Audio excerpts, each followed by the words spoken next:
Not every conflict is about right and wrong, sometimes it's about choosing peace over pride. In Genesis 13, Abram faces a test not of battle, but of wisdom and humility. This chapter shows how God blesses those who trust Him, even when they choose the quieter road. Return from Egypt. Abram left Egypt with his wife Sarai, his nephew Lot, and all their possessions. God had blessed him greatly, and he carried much wealth in livestock, silver, and gold.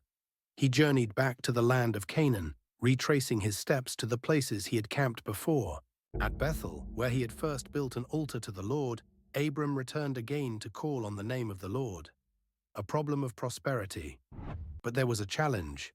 Both Abram and Lot had flocks, herds, and many servants. The land could not support them living close together. Strife broke out between Abram's herdsmen and Lot's herdsmen. The Canaanites and Perizzites also lived in the land, and the tension made peaceful living even harder. This was not a problem of scarcity, but of abundance. Too many blessings, too little space. Abram's wisdom. Abram, though the elder and leader, chose humility over control. He went to Lot and said, "Let there be no strife between you and me, and between my herdsmen and your herdsmen, for we are brothers. The whole land is before you. Separate yourself from me. If you take the left, then I will go to the right. If you go to the right, then I will go to the left."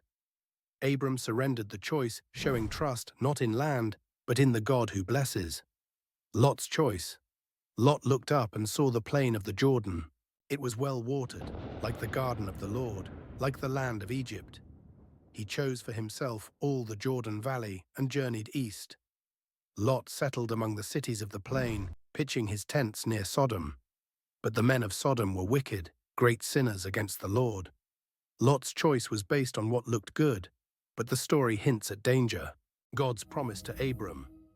After Lot had separated, the Lord spoke to Abram, "Lift up your eyes and look north, south, east, and west.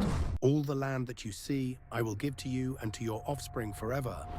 I will make your descendants as numerous as the dust of the earth. If anyone could count the dust, so shall your descendants be counted." Abram was promised not just land, but legacy. What Lot grasped for, God freely gave to Abram. Abram builds an altar. Abram moved his tents and settled near the oaks of Mamre in Hebron. There he built another altar to the Lord. Wherever Abram went, his wealth and possessions followed, but more importantly, so did his worship. His first act in new ground was always to honor God.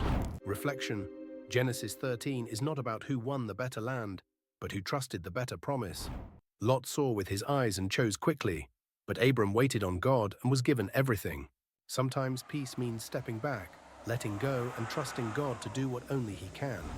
And yet, Lot's choice to live near Sodom will soon draw Abram back into battle.